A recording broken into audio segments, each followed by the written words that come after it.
السلام علیکم ورحمۃ اللہ وبرکاتہ. جی آیت نمبر 10. فی قلوبہم مرض فزادہم اللہ مرضا. ان کے دلوں میں بیماری ہے، اللہ نے ان کی بیماری کو بڑھا دیا. وَلَهُمْ عَذَابٌ علیم. ان کے لیے دردناک عذاب ہے. کیوں؟ بما کانوا یکذبون. کیونکہ وہ جھوٹ بولتے تھے. منافقین کی صفات بیان ہو رہی ہیں 10 نمبر آیت میں بھی. مرض کیا تھا ان کو؟ منافقت کا. دل میں کچھ کہتے تھے اور زبان سے کچھ کہتے تھے. جھوٹ بولتے تھے. جھوٹ کیا تھا؟ ایمان دل میں نہیں رکھتے تھے اور کہتے تھے ایمان ہے ہمارے دل زبان پہ. اب یہاں سے اللہ نے منافقین کی صفات بیان کرنا شروع کر دی. غور کریں، کفار کا ذکر صرف 2 لائنوں میں ختم کر دیا، لیکن منافقین کی بات میں 2 صفحے تفصیلاً آپ کو ملیں گے. اس سے ثابت ہوتا ہے کہ منافقین کا مسئلہ کفار کے مسئلے سے زیادہ خطرناک ہے.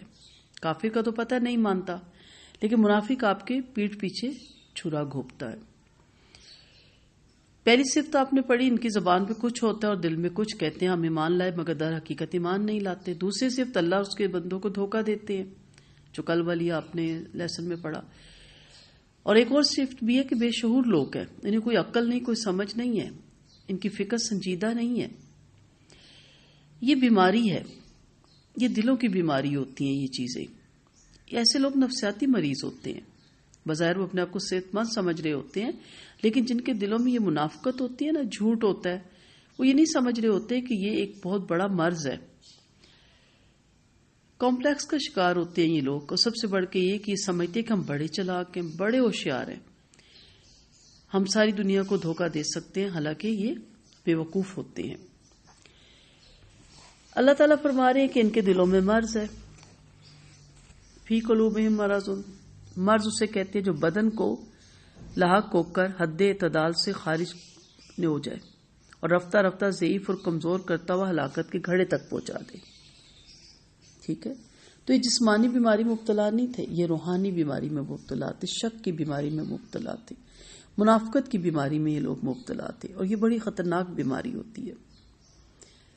اس کا مریض اپنے آپ کو بیمار بھی نہیں سمجھتا. نفاق، دین اسلام سے نفرت اور مسلمانوں سے حسد اور عناد، یہ بیمار لوگ ہیں.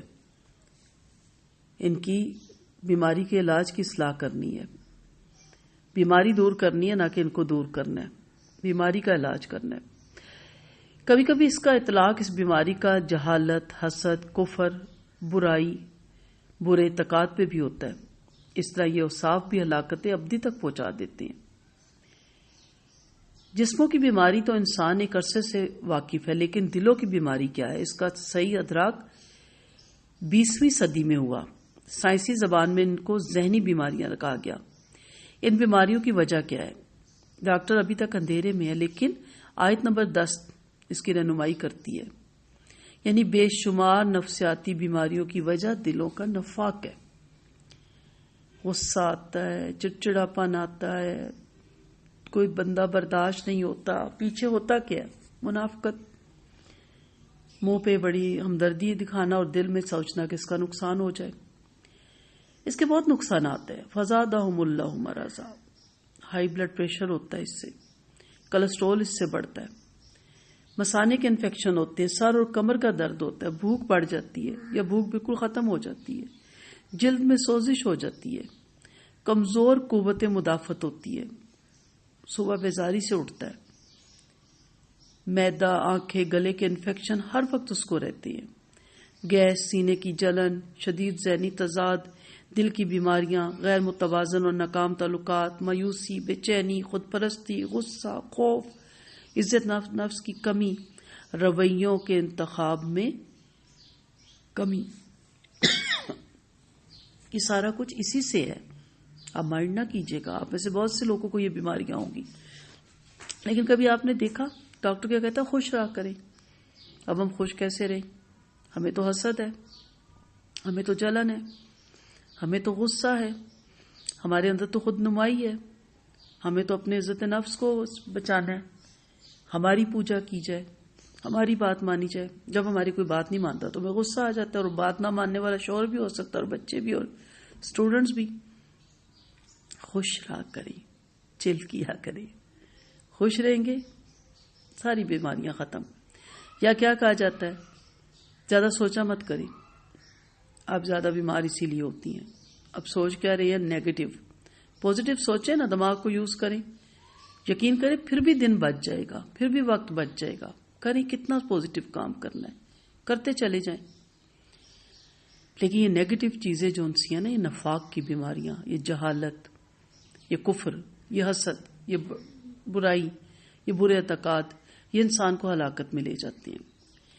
اس کے اور بھی نقصانات ہیں. منفی سوچ کے حامل لوگوں کی عمر بھی کم ہوتی ہے، تنخواہ بھی کم ہوتی ہے، تعلقات بھی جلدی ٹوٹتی ہے، نوکریاں بھی ختم ہو جاتی ہیں. قرآن و حدیث کی اصطلاح میں ان نفسیاتی کیفیات کو بھی مرض کہا جاتا ہے جو نفس انسانی کے کمال میں خلل ڈالتا ہے.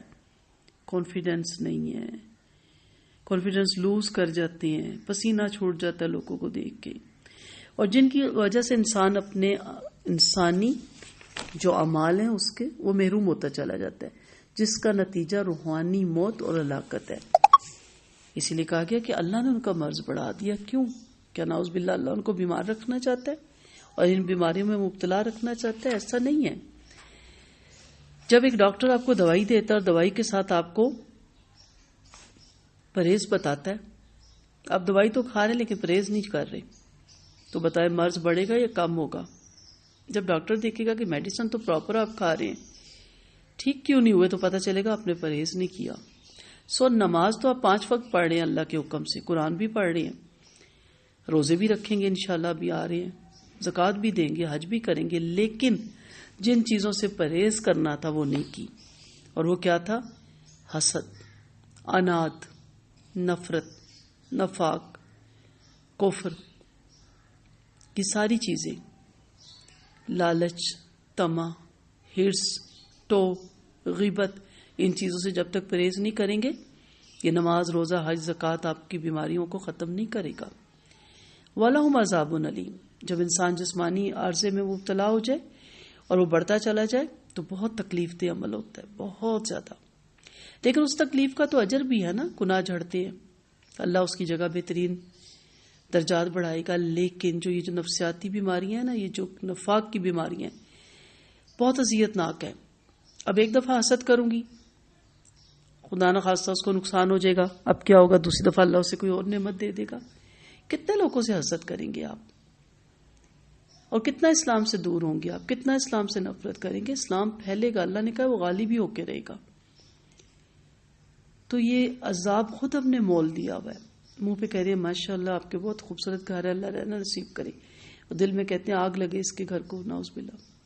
ٹھیک ہے، برباد ہو یہ کسی طرح. یہ کیا فیلنگ ہے؟ یہ اذیت دیتی ہے.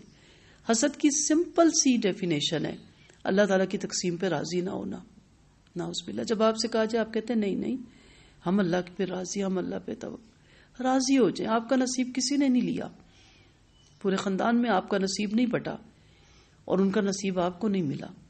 ہر بندہ اپنے نصیب کا کھاتا ہے، اپنے نصیب کے دکھ سہتا ہے، اپنے نصیب کے سکھ سہتا ہے. سب کے لیے اچھا سوچیں تو دیکھیں آپ کے ساتھ بھی اچھا ہی ہوگا. تو کہا ان کے لیے عذاب علیم ہے، کیونکہ بارہا اسلام کو غلبہ ہی مل رہا تھا، دین اسلام کثرت سے پھیل رہا تھا، منافق پریشان ہو رہے تھے، اور ابھی بھی یہی ہے. سب سے مشہور منافق عبداللہ بن ابی تھا. زید بن ارقم رضی اللہ عنہ نے اس کے خلاف شہادت بھی دی تھی. حضرت عمر بن خطاب نے جب عرض کیا اللہ کے رسول مجھے اجازت دیجیے میں اس منافق کی گردن کاٹ دوں، تو آپ نے فرمایا اسے چھوڑ دو، قتل نہ کرو، کہ لوگ یہ نہ کہنے لگ جائیں کہ محمد صلی اللہ علیہ وسلم اپنے ساتھی کو قتل کر دیتا ہے. اس کے باوجود جب عبداللہ بن ابی مر گیا تو نبی کریم صلی اللہ علیہ وسلم اس کے جنازہ بھی پڑھا اور عام مسلمانوں کی طرح اس کو دفن کے موقع پہ شرکت بھی فرمائی. لیکن اصل چیز تو یہی دیکھنی ہے نا کہ کیا وہ اسلام کے زمرے میں لکھا جائے گا. وجہ کیا ہوتی ہے اس مرض کے بڑھنے کی؟ بما کانوا یکسبون. یہ جھوٹ بہت بڑی بیماری ہے. جھوٹ رزق کو گھٹا دیتا ہے. یہ حدیث ہے، اپنے گھروں پہ لکھ لیں، اپنی دکانوں پہ لکھ لیں، اپنے دفتروں پہ لکھ لیں، اپنے بچوں کی کاپیوں پہ لکھ دیں. جھوٹ رزق گھٹا دیتا ہے. جھوٹ بولنے کی عادت انسان کو کفر اور نفاق تک پہنچا دیتی ہے. نبی کریم صلی اللہ علیہ وسلم نے فرمایا اگر تجھ میں 4 باتیں پیدا ہو جائے تو پھر دنیا اور آخرت میں جو بھی ہوا کرے تجھے کوئی خطرہ نہ ہوگا. نمبر 1 امانت کی حفاظت، نمبر 2 سچ بولنا، نمبر 3 اخلاق، اور نمبر 4 عقل حلال. سچ اس طرح تیرتا رہتا ہے نا سامنے جس طرح تیل پانی کے اوپر. سو جھوٹ جتنا مرضی اس کی ملاوٹ کر لیں، سچ کو آپ چھپا نہیں سکتے. نبی کریم صلی اللہ علیہ وسلم کا ارشاد ہے سچ بولنے کا انسان ارادہ کرتا ہے. آپ نے فرمایا سچ بولنے کا ارادہ کیا کرو خواہ سچ میں اندیشہ ہی کیوں نہ ہو. یاد رکھو نجات سچ بولنے ہی میں ہے. لوگوں کے ڈر سے سچ نہیں بولتے. بولیں وقتی طور پہ آپ کو بولڈ کہا جائے گا، منہ پھٹ کہا جائے گا، حکمتوں کے ساتھ بولیں، لیکن ایک وقت آئے گا کہ سب آپ کے گرویدہ ہوں گے کہ یہ بندہ بڑا سچا ہے.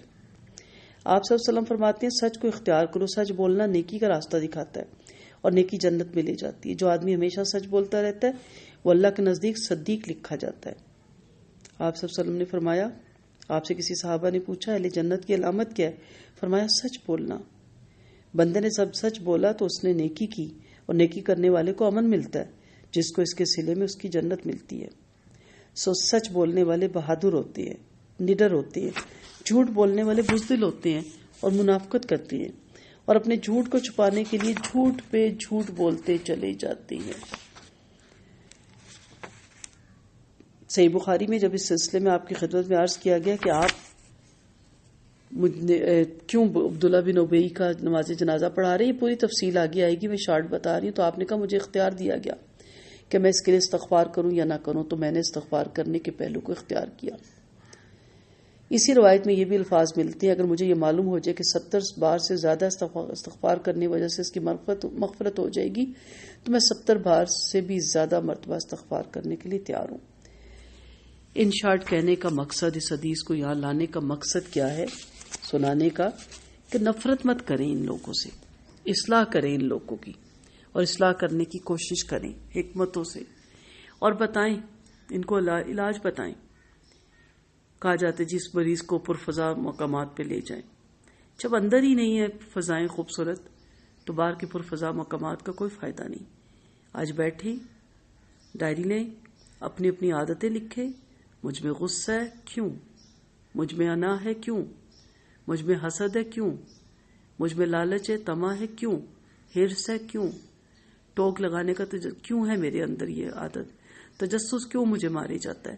غیبت کے بغیر میں کیوں نہیں رہتی؟ یہ ساری چیزیں مل کے آپ کو ویک کرنی ہے، روحانی طور پہ ویک. اور جنت میں بسائے جانے والے یہ لوگ نہیں ہوتے. پھر ٹک کریں ان سب سے آج ہی، اسی وقت، اسی لمحے توبہ کرنی ہے. تو آپ دیکھیں آپ کا چہرہ اسمائلی ہو جائے گا. اب ابھی چل کرنا شروع کر دیں گی. میرا نصیب کوئی لے نہیں سکتا اور کسی کا نصیب میں لے نہیں سکتی. وآخر دعوانا ان الحمد للہ رب العالمین. سبحانک اللہم و بحمدک نشہد ان لا الہ الا انت نستغفرک و نتوب الیک. السلام علیکم ورحمۃ اللہ وبرکاتہ.